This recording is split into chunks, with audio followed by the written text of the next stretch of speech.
Welcome to the Hey Boomer podcast, the show that inspires listeners to know they are never too old to set another goal or dream a new dream.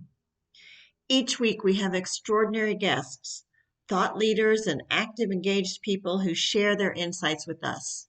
This week we are grateful to have Deanna Meyler as our guest.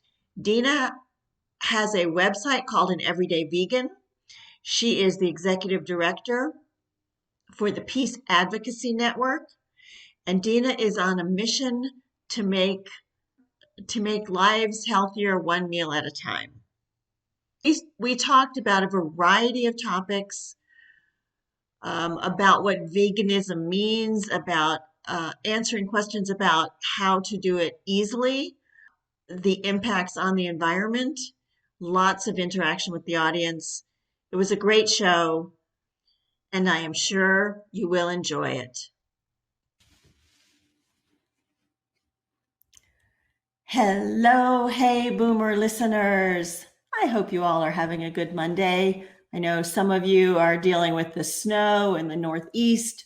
Some of us in the Southeast are dealing with cold rain, but it's still a beautiful day here at Hey Boomer, so I'm glad you have decided to join us.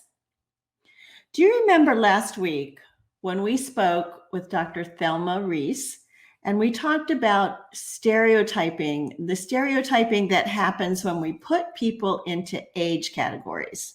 So remember, we talked about the silent generation, the baby boomers, Gen X, millennials, and how stovepiping the generations accentuates what the differences are and creates a difficulty in trying to understand and bridge those gaps to have really good intergenerational support and conversations. Well, our society tends to stovepipe and stereotype people in many categories, and today we're going to talk about how that happens around food. So we have some people are labeled as carnivores, others are pescatarians, people that don't eat meat, but they will eat fish. We have vegetarians and vegans. We have people that choose to live kosher lifestyles following the rules of the Old Testament, and people that choose to live the halal lifestyle following the rules from the Quran. And all of these different choices of ways to eat can also create confusion and misunderstanding. But it doesn't have to be that way. We are trying to build bridges. And that was one of my great hopes when I started Hey Boomer, was to build bridges of understanding between generations, between different ideas, so that we can all grow and respectfully appreciate what we have in common and what the differences are, and learn from that. So my guest today, Deanna Meyler, who I will bring on in just a moment, lives a vegan lifestyle. And when I first met Deanna, we talked about how that works. And I learned that she is a very caring person. There are very good reasons that she lives this lifestyle, but she also is very non-judgmental in her presentation of it. So I think this is going to give us a wonderful opportunity to learn more about it, to understand if it is something that we might want to pursue. And if not, maybe give us more understanding of friends and family that we have that have chosen this vegan lifestyle. So I think it's going to be a very important and helpful conversation for all of us. I wanted to remind you that on Thursday, February 4th, I am going to be co-hosting a new podcast called The Caregiver's Bakery.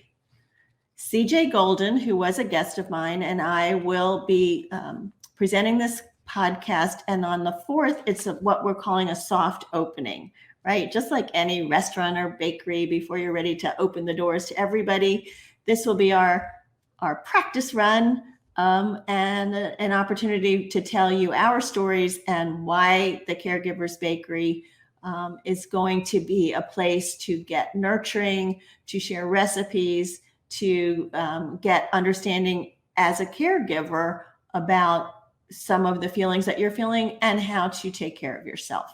So I hope you will join us for that. That's going to be Thursday, February 4th at 1 o'clock, and then every Thursday thereafter.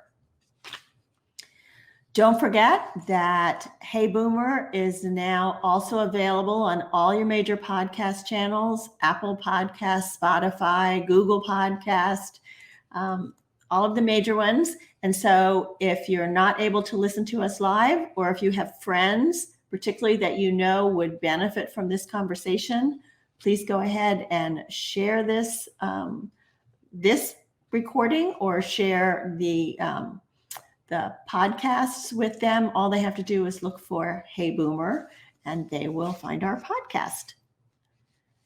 And we love your conversations. We love your comments.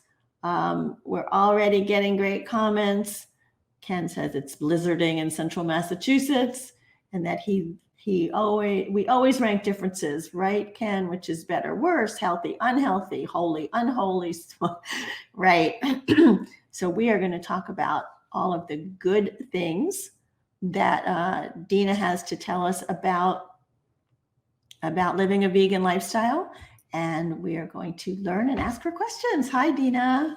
Hi, thank you so much for having me today. I am so glad that you can be here with us from snowy Philadelphia. Yes. So yeah, bundle up. Well, let me give them a brief introduction, Deanna, about who you are, and then we can get right into the questions. Sounds great. Okay.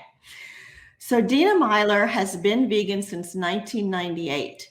She has a PhD in sociology, advanced certification in community leadership, is a master certified vegan lifestyle coach and educator, and is certified in plant-based nutrition. Deanna is the founder of An Everyday Vegan, a lifestyle website where you can find some really wonderful recipes if you're interested, the Philly Vegan Food Tour, and she is the executive director of the Peace Advocacy Network, which is a nonprofit that helps people go vegan. Deanna's personal mission is to make the world a better place, one meal at a time. I love that, Deanna. Thank you. Yeah, well, thank you for being with us. Can you start this conversation by giving us an understanding of your journey before you were a vegan, and then what made you decide to adopt the vegan lifestyle? Absolutely. And it's, every person who has made a change, even to vegetarian, especially to vegan, has a story about what inspired them to make their change. And so mine is not necessarily different than some of those other stories, but it's absolutely unique to me. I was on a health journey. I had been reacting to a lot of foods I was eating in different ways, and my doctor had recommended that I cut certain things out. He had determined that I was unable to properly process certain foods in my digestive system. And so I was slowly cutting out foods that I was having a lot of trouble with, and finding that as I cut certain things out, other things were becoming more problematic. And so I was on that journey, and I was feeling better and having some success, but also having some setbacks. And then at the time, I was in graduate school and in a rural area. And I met some cows. They're called window cows. And you can Google this and see what a window cow is. But essentially, researchers, they cut a hole into the cow. It's about this big, maybe a little bigger. And they cut through the skin, the muscle, and the stomach lining, and then place a rubber flap over it so that the researchers can actually go in and see what the cow has been eating and how it's being digested within the one stomach that they have access to. And the cows that I met, they didn't look happy. I've seen happy cows. I've visited animal sanctuaries, and the cows are, they can be very loving and very playful. And these cows, their heads were bowed. They had drainage from their eyes, which we would normally call like a tear. They were emaciated. I could see all of their ribs, and it hurt. I had an emotional response to that. It made me cry.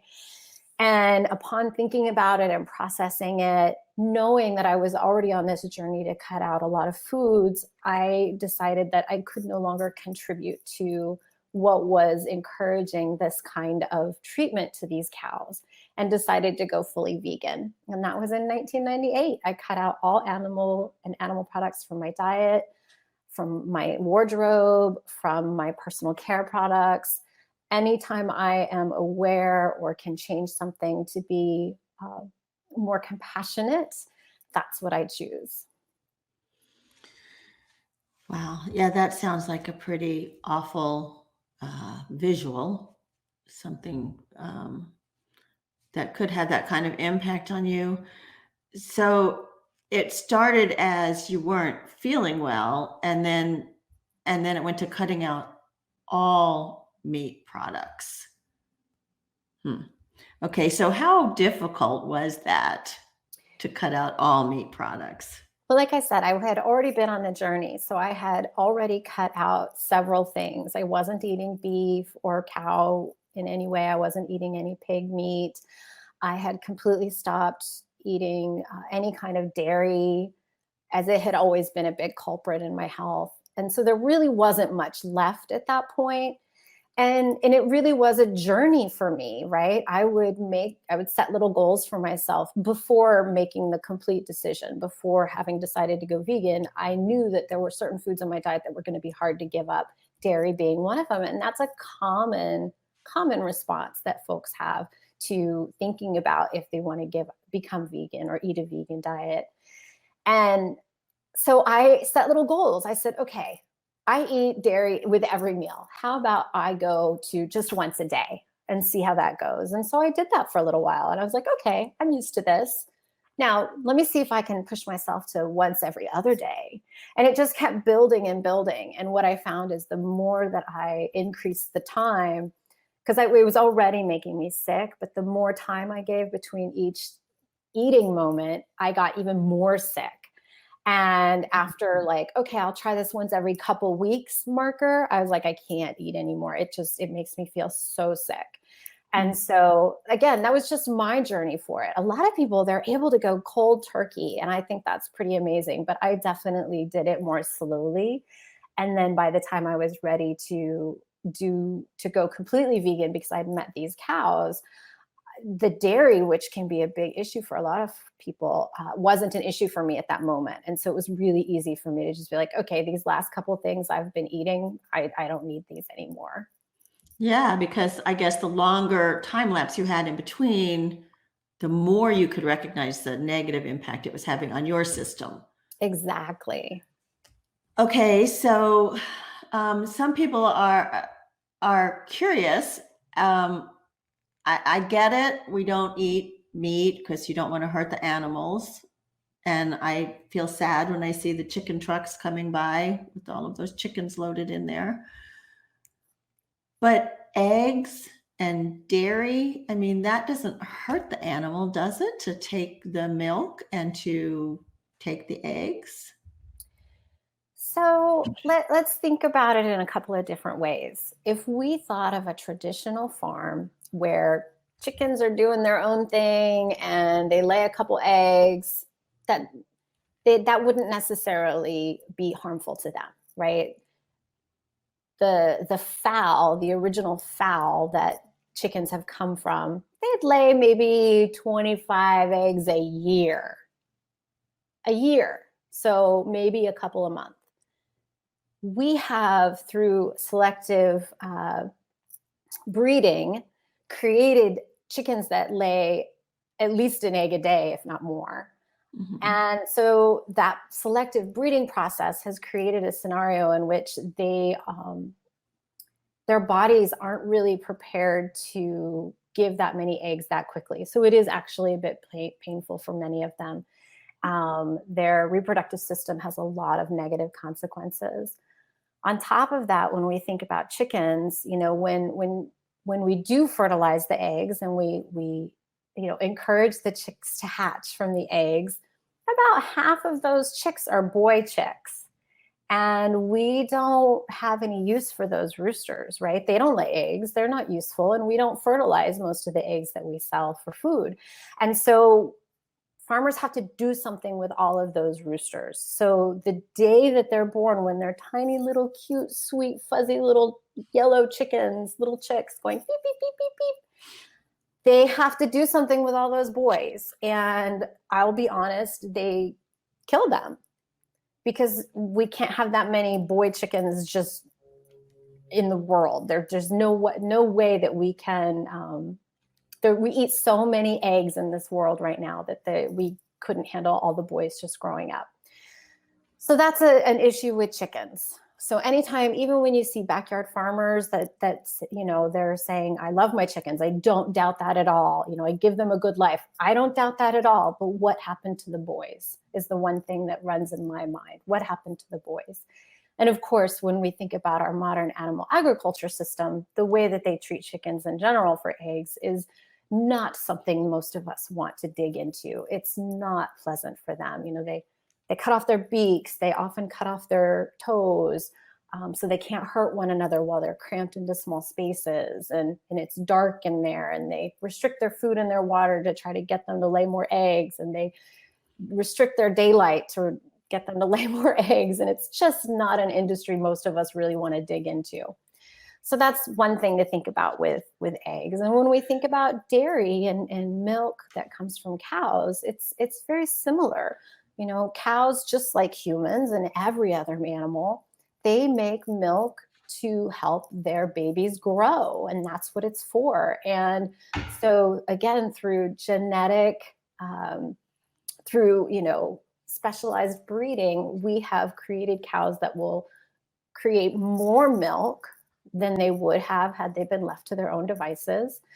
And selective breeding, that's what it's called. And on top of that, we put them in these systems that are often very painful, right? So it's not uncommon for a cow to have more than the standard number of udders. If they have too many udders or too few udders, those cows get processed. And what I mean by process is they're typically sold to become pet food, or boy cows will become veal, because again, just like the chickens, the boy cows are not useful in the dairy industry.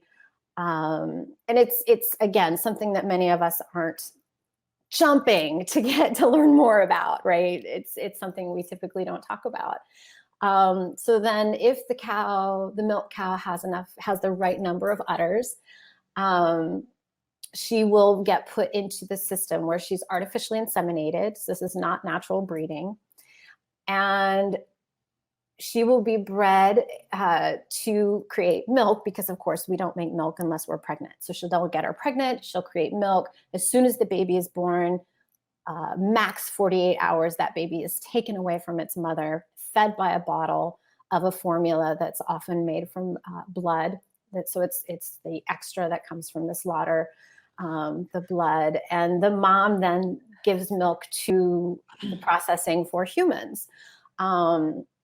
And it's very depressing for the cows. Cows are very emotional animals. If you live near a farm that this is happening on, when in the season of the time of the new baby cows being born and being taken from their moms, you'll often hear the crying of the cows. And there's newspaper articles about how people have called the police. I'm hearing crying. I don't know where it's coming from. And it's coming from the cows. And that's a very common thing. Now, if these cows are on, small farms and people are just milking for their own families, again, that milk was intended for their babies, and it's hard to take that away from them. And that's before we even get into the, all of what's actually in milk and what we add to milk and the processing of milk and all of these other things that when we dig more into all of it, many people choose to not partake. Mm. Wow. Let me share some of the comments that we're getting. We'll get back to Sheila. Sheila says, I keep thinking that being a vegan is harder than being a vegetarian. I hope you can say something to change my perspective. So we'll get back to that. Okay. Because I do want you to answer that. Beth says, we are so removed from where our food actually comes from. If people had to slaughter animals, they themselves, or most of them, would be vegan. Or at least eat fewer animals, right? When you take upon yourself the burden of slaughter, it might change how often you want to eat those kinds of foods. Yeah. Let's see. Beth also says, oh, this was talking about the male chickens, not to mention that males are ground up alive as soon as they hatch. Yeah, I skipped what they do with them. There's a few things that they'll do. They will ground them up and masticate them is what it's called. They'll ground them up right away to kill them. They will suffocate them. So they'll put them in trash bags and suffocate them, or they'll even gas them sometimes. Those are the three main ways that the modern animal agriculture system will dispose of the boy chicks. And I skipped that on purpose. So thank you, Beth. Ken says, my chickens are beloved pets with benefits. They've lived for 9 years so far. They lay an egg every day or every few days, except during the winter when the daylight is shorter and they take a break for that season. I have a rooster too. Most males become fertilizer as soon as they're identified. This is true and sad to be sure. And he also says, we're the only species that drink other species' milk. Mm-hmm. We are. I mean, there's certain stories that you'll hear about certain animal moms taking on the animals of other species to mother them. Those are unusual stories. They're certainly there, but we are the only species that purposefully drinks the milk of another species on a regular basis. Okay, so there's a couple of questions. So let's go back to Sheila's first. She's the one who is thinking about thinking that being a vegan is harder than being a vegetarian. Will you talk to that? Absolutely. It's such an interesting question and thought. Lots of people on their journeys go to vegetarianism first because they think, okay, I'm not eating slaughtered animals. I'm not contributing in that way. There are health benefits from going vegetarian. And so, it is a normal next step for a lot of people. However, when they start to learn more about the dairy industry and the egg industry and realize that it's not just about how the animals are treated, but it's about how our bodies respond to what comes from those foods, that they start to realize maybe I should do it different. So where do I start? Let's think about an egg. An egg is the most cholesterol we can eat in one food product that's possible right now. And we know that cholesterol is bad for us. All animals make cholesterol, including humans. We make all the cholesterol that we need. We don't actually need more cholesterol. And when we continue to eat it, our bodies have to figure out what to do with it. And it's absolutely been connected to the increase of cardiovascular disease, so heart attacks and strokes, people needing stents to move beyond the clogged arteries that they have developed over time because of the foods that they're eating. 1 in 3 Americans today is predicted to die from cardiovascular disease. It's definitely an issue many people are thinking of right now. And although going vegetarian is what might seem like an easier step, if we aren't cutting out cholesterol, we're not decreasing in the same way our exposure to the possibility of health complications down the line. And it accrues over time. It's cumulative, right? So if you've been eating dairy your whole life, your arteries could look very different from someone who has not been eating it their whole life. And so, you might feel good today, but 5-10 years down the line, your arteries could really be giving you some business about it and telling you it might be time to make a change, or maybe it's too late to make a change. And that's what's most hard when my when loved ones are facing the consequences of their diets in ways that, you worry. I worry, are they going to be with me much longer? Can I help them be successful moving forward? And of course, not everybody wants to make diet changes. And so that becomes when many people choose two different medications to try to help manage all of that. Right. And I like what you said at the beginning, that, you can slowly, gradually move into it. I've just put up your website there.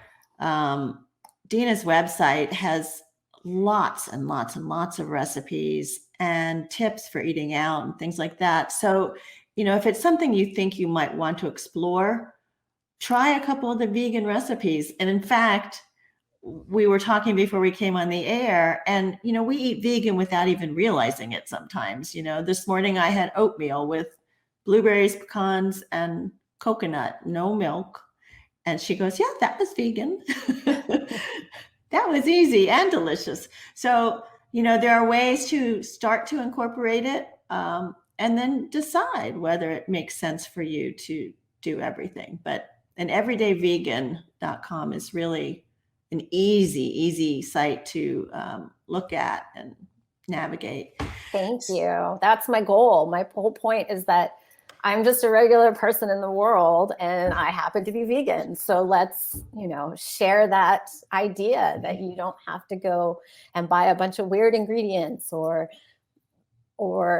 do a bunch of different steps when you're cooking. It can be simple and easy, just like we all want, right? I know, when we're busy and working. Exactly. Here's an interesting question from Rob. He says, how does animal testing for health products and food fit into a vegan lifestyle? That's a great question. So we have laws in the US about testing new ingredients and new things that we should or should not be able to eat. All of these things are regulated. And so a vegan has very little control over those kinds of things. And I'll give a great example. The Impossible Burger is a new vegan product. There are no animal products within this burger that very much mimics the texture and the taste and the experience that many of us are accustomed to from eating cow-based burgers. And however, because they were using new ways of putting foods together and extracting certain nutrients from different foods, they actually had to test some of them in order for them to market it in the US. And I have no control over that. I can eat the Impossible Burger if I want and have confidence in the fact that that food product is vegan, but I have no control over what's regulated for testing. And so I can decide whether or not I want the Impossible Burger. And my husband really likes them, but I don't discourage him from eating them. It is a vegan food. When it comes to things like medicine, there are lots of medicines that are tested on animals, and there's certainly a lot to learn about that too, similar to what's happening in our modern animal agriculture system that many of us would rather not explore. But medicine, a lot of those things are for the greater good. And I want there to be alternatives, and I want there to be less testing for sure, 100%. And at the same time, I know that sometimes things have to get tested in order for them to be safe. So there's a balance, there's a fine line. And of course, morally, I wish we didn't have to do as much as we do. And maybe at some point we could get to a place where we don't have to do it at all. Certain components, if they've already been tested, we shouldn't have to keep testing them. Once they've, been deemed safe, that testing should be done. And that's a big part of what we're not good at yet, turning off the testing of the things that are already proven safe for us. We're not good at that yet. I have to admit, I did have the Impossible Burger in preparation for this. I ate it a few days ago, and you're right. It looks like meat. It has the red center like meat. It cooks like meat, and it was actually pretty good. So Good. I'm glad. And that's the purpose of it, right? The Impossible Burger, the Beyond Burger, Beyond Sausage. Those foods are really there to help people who are accustomed to eating meat have an alternative. They're not for me. I've been vegan since 1998. I don't crave those foods. I don't look for those foods anymore. And that's okay too. But how amazing now that we have these alternatives that are so similar to what we're accustomed to, that it's an easy choice to make between the two options. Do I want to try this tonight, or do I want to have the one that I'm more accustomed to? And we didn't have that choice until recently. So that's very exciting. Yeah. Let's see. Doris says, almost everything changed for us when we watched the movies Game Changers and A Prayer for Compassion. Yes. Those are both wonderful documentaries. Game Changers is great, particularly for athletes. Anyone who is very active, even weekend warriors, can get a lot of great information about what different foods are doing to their bodies that can help or hinder their athletic performance. And A Prayer for Compassion is a beautiful movie that goes through various religions to help us understand that there are roots to veganism in all of the world's major religions. It's a matter of how we want to ask the questions and answer the questions.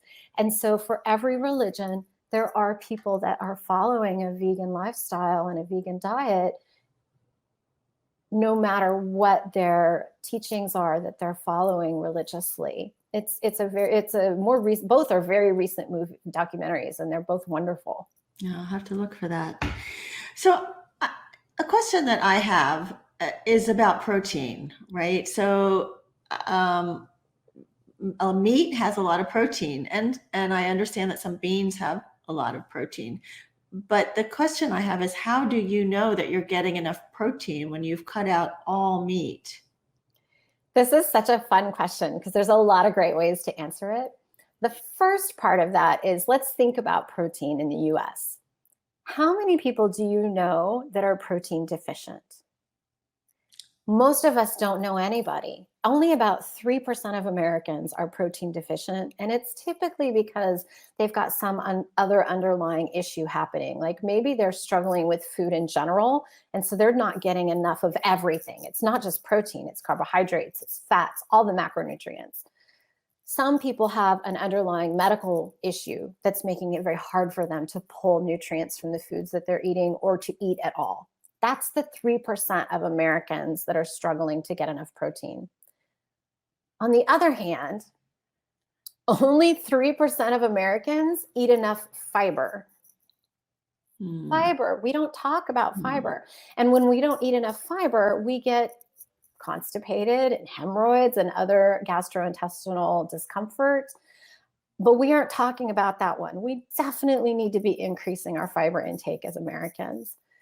So going back to the protein question, the good news is that all foods have protein in them. It's just a matter of how much. All vegetables have protein. Even fruit has a teeny tiny bit of protein in it. And so you can very easily get enough protein, but we are actually obsessed with protein here in the US. In fact, there's a whole book about it, Proteinaholics.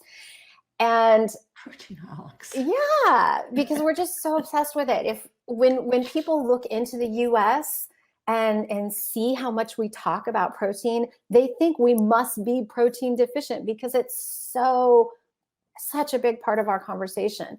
When we walk through grocery stores, right? Packaging says how many grams of protein in big letters and numbers. Marketing has big letters and numbers of how much grams of protein. But really, most Americans are eating double of what they need on a regular basis, which means they're not getting enough of the other macronutrients they need, like carbohydrates that can be full of fiber when you're picking the right ones. And what I mean by that is whole grain breads as opposed to white breads, right? When we talk about white flour, where all of the husk has been removed, the hull has been removed, we don't get as much nutrients from that in comparison to whole grains. And so if we eat those whole grains more, they're also great sources of protein, and we're getting protein, we're getting that fiber. And, our bodies are much happier for it. So I don't have any trouble getting my protein. I eat a varied diet, lots of beans, legumes, lots of vegetables, lots of grains that are high in protein. And I've never once suffered from a lack of protein. And I don't even think about it, right? I don't think, oh my goodness, I need to make sure I go eat some more beans. It just works out that way. Even your oatmeal this morning, Wendy, had protein in it. Yeah. That nice, healthy grain full of fiber. You're good to go. I remember back in the 80s, a book called A Diet for a Small Planet. And they talked a lot about mixing, the right foods together to get so that you could pull out the carbs and you could pull out the protein, and it all worked well together. So it just takes thought. So that's actually been debunked. That whole complete protein discussion from the 70s and 80s has been debunked. And I say that because we did used to talk about, if you're going to eat this kind of bean, make sure you eat this kind of grain and this kind of vegetable to make sure it's a complete protein, because proteins are made from amino acids, and our bodies make most of those amino acids by themselves, but there's 9 essential ones that we have to get from our foods. What we've since learned is that as we eat throughout the day, our bodies will pull those 9 essential amino acids from whatever we're eating and combine them itself. We don't have to think about it when we're eating a particular meal. Do I have all 9 amino acids? Our bodies don't need us to think about it in that way, which is really nice. Yeah. And that helps Sheila's question, does it have to be so hard? Because as you're talking about all this, there's a part of me that's thinking, oh my goodness, I have to think about, where are the proteins and where are the amino acids and how do they, and you're saying, no, if you eat consciously, I guess, and are aware of what your body is absorbing, your body's going to do the rest. You don't have to do all the calculations. Exactly, which is such a relief. Such a relief. So I want to take this a little deeper now, though, because there's also a lot of implications on the health of the planet, not just ourselves and some of the horrible environments that these animals live in. And the Peace Advocacy Network that you're part of does some work that would highlight more of that, I believe. So would you talk about that a little bit? Absolutely. So you have 2 big questions coming out of that. The first is that, yes, we dedicate a tremendous amount of land to raising animals for food or dairy, or we're raising the animals, whether we're turning the animals themselves into food or we're turning their secretions into food, like milk or eggs, those kinds of things. So in the US, 41% of the continuous US, so not counting Hawaii or Alaska, the continuous US, 41% is dedicated to raising animals for food. When we compare how much land we give to animals raised for food to food we raise directly to eat, it's staggering, the difference. And we're talking a small percentage in comparison. Meanwhile, and it's 30% of the world in general that we dedicate to raising animals for food. When we think about the fact that 1 in 9 people globally is facing food insecurity and food scarcity, and we think how much land we're giving to raising animals for food. So it's where they live, it's where we put their waste, it's the food we raise for them, it's transporting them, it's slaughtering them, all of the land we dedicate to this. If we could convert some of that land to growing food for people, we could dramatically change our relationship with hunger right now in the world. And that right there, I find personally a big motivator. But going back to some of the other issues, waste is a huge issue. On a traditional family farm, you might have seen the farmers use the waste from their animals as fertilizer. Well, we grow so many animals for food that we have a real poop problem. We have so much poop to get rid of. We don't know what to do with it. And it ends up in our waterways. It ends up on fruits and vegetables. And then we all get sick. And it's just big problem environmentally. When it gets in our waterways, we end up having dead zones from eutrophication in our oceans, meaning so much algae is promoted to grow from the current condition that oxygen and light have trouble getting into the water, and all of the plant life and all the animal life in our oceans in that area die. There is a dead zone so big in the Gulf of Mexico, and it blooms every summer, spring, summer. It's as big as the state of New Jersey. And that's just one. There are multiple dead zones in our oceans today because of runoff from farms. And that's, I'm not even talking about the environmental implications of fishing and how we, essentially pull up everything from the bottom of the ocean to try to catch one species and dump everything else back, the bycatch. 40% of the fish that we pull out of our oceans is bycatch, and it just gets thrown back dead because it wasn't the intended catch from the giant nets that we send through our oceans. So we have real big environmental problems from eating so many animals on a regular basis. So what PAN does is, one, we help people go vegan, just like you said in the beginning, Wendy. And part of that is helping people understand the environmental implications that we have from eating animals. But on top of that, we try really hard to help recycle things that are traditionally not accepted through curbside recycling. So for example, my husband, he loves these nut butter bars from Cliff. And when you open the package of each one, there's like a shiny inside to it. Those can get recycled. Traditional recycling, curbside recycling won't take them, but PAN can help you recycle those. And that's just one example of what we try to do. So we will go to different festivals when we could all be in person and go to festivals, and we would collect stuff, but we can also mail a label for you to send your own things in and recycle those, so that it's just a little bit easier on you, a little bit easier on the planet. And it's one more step closer to preserving this beautiful, amazing place that we have and making sure it's, available from generations to come. Right. Bob has a question about the potential risks with agricultural pesticides and other contaminants that we should think about, I guess, using them and ingesting them.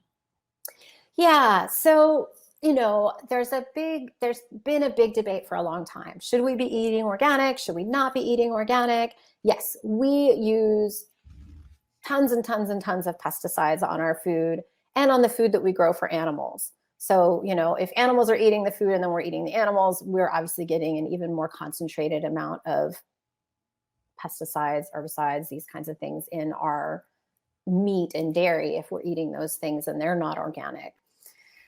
The one good thing about the debate is that we've learned it's not super recent, but not everybody knows it yet. And that is the amount of nutrients that come from conventionally grown fruits and vegetables compared to organic fruits and vegetables is the same.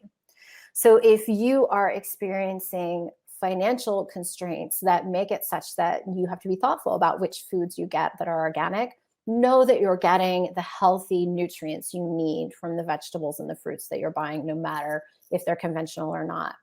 But there are some fruits and vegetables that really, really, they have a lot more pesticides in them. And that's because we use a lot of pesticides on them. And it's called the Dirty Dozen. If you just Google the Dirty Dozen, you can see which foods you should be avoiding conventionally grown, like berries and kale. Make sure you're getting those things organic, and maybe less concerned on the other things, so that you can balance that. I mean, you don't want to, I don't know about everyone else, but for me, I have a budget for my grocery shopping, and I try to stick to it as best I can. And that means sometimes I can't afford the organic option. Maybe it's out of season and super expensive. Okay, so that means I won't buy conventional blueberries in the winter but maybe I can buy some frozen organic blueberries that are going to be cheaper, and I can put those in my smoothies or my muffins or whatever it is. So I just try to balance it by being thoughtful and knowledgeable. And so even washing them doesn't remove those chemicals. Not always. There's some different things that we can do to remove a lot of them. So for example, if you make a saltwater solution, I think it's 10 to 1, maybe 10 water to 1 salt. You can get a lot of the pesticides off, but then you've got to make sure you rinse it really well, because who wants salted blueberries? Right. They're just not as much fun to eat. Right. All right.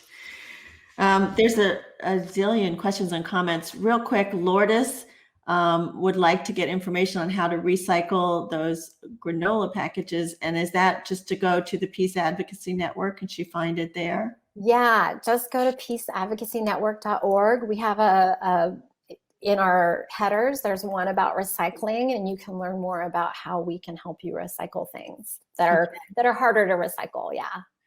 And if you're looking for some fun, easy recipes to try, check out an everydayvegan.com and just start playing with it a little bit, and see how it works for you. Yeah, if there's an ingredient that you really like, I try to tag things by ingredients. So for example, if you like Italian food, then you can, just type in Italian and see what pops up. If you like kale, you can type kale in and see what recipes pop up with kale, to try to make it a little easier to find the things that you're most excited about. But there's dinner options, there's breakfast options, there's snacks, there's lunches, there's, I've been blogging, or I've been writing in this website since 2013. So there's a lot of information there that I invite you to enjoy. Yeah, I always like good recipes. So thank you for that. I always like to end my interview with a quote from C.S. Lewis, where he says, "You are never too old to set another goal or dream a new dream." And so my question to you, Deanna, is what are you dreaming about for the next 6 to 9 months? Oh my goodness. Well, one, I hope to get vaccinated. Oh, yeah. Absolutely. It's really interesting, this most recent pandemic and vaccination process, it wasn't tested on animals. The vaccine wasn't tested on animals because it's not made from animal products. Whereas like the flu shot is traditionally grown in an egg, the pandemic vaccine is not. And so I am excited that we're starting to see some of that change that I mentioned, where we aren't having to do certain things over and over and over again, which is really, really cool. And so in the next 6 to 9 months, I'm looking forward to getting vaccinated. I'm looking forward to lots of people getting vaccinated so that our lives can go back at least a little bit closer to where we were a year ago. I'm looking forward to helping lots more people go vegan through the Peace Advocacy Network. And as a certified lifestyle coach, I also individually help people. So what happens is, some people, like I said, they can go cold turkey and they just do it on their own, and that's amazing. Other people, they prefer some support and help, and that's what Peace Advocacy Network can provide. We provide all the support and help that people value in that journey for 30 days, and then we offer other ongoing support as helpful. And then some people need a lot of support, right? They need someone that's there for them to answer their questions in a way that can't be done through a program. And so that's what I do on the side with my coaching business, is help folks that need that, really understand the value of having someone very close that they can talk with and share with. And obviously right now everything is virtual, so that's not a problem. Mm-hmm. Right. But walk through a pantry. What should and should not have in my pantry? What should and not have in my refrigerator? How do I fit this in my lifestyle that's already hectic between family and friends and work and commitments to my faith or commitments to my community. And that's what a lifestyle coach can really help with. Yeah. And you are such an easy person to talk to. So I can see Oh, it being a thank real, you. yes, I would feel comfortable and like you weren't scolding me if I messed up. And so, Well, and that's never my goal. I never want, we all struggle with different things, right? I have my own demons. Everyone's got their own struggles and their own moments of weakness. And if I can help someone pick on a path that they've chosen for themselves, make the decisions that they know are going to be best for them, that's a win for me. mhm. Yeah. Well, thank you, Dina. We have had fabulous comments. I hope you'll get a chance to go back and look at some of these as I start to tell everybody about our guest for next week. Well, thank you so much for having me. This has been a real joy. And everyone, you know my website, you know Peace Advocacy Networks, you have access to me. If anyone wants to reach out, I hope I can help you on your journey. That would make my whole 2021. Yay. Some people say they've already found you on Facebook. So, Yay. um, so next week, my guest, her name is Christine Baumgartner, and she has been a dating coach since 2008. She even studied with John Gray, who wrote Men Are From Mars, Women Are From Venus. And she will talk to us about where you can meet interesting people, even during the time of COVID, and how we probably need to take a look at ourselves a little bit and what we might be doing that would be getting in our way of finding that right person. So, whether you're single or not, I can assure you that this is going to be a very fun, lively, interesting conversation. Christine is a very upbeat, bubbly kind of person, so I think we'll have fun with that. And thank you for joining me today, and thank you for joining Dina today. Let's continue meeting weekly to learn, dream, grow, and share and build this Hey Boomer community. My name is Wendy Green, and this has been Hey Boomer.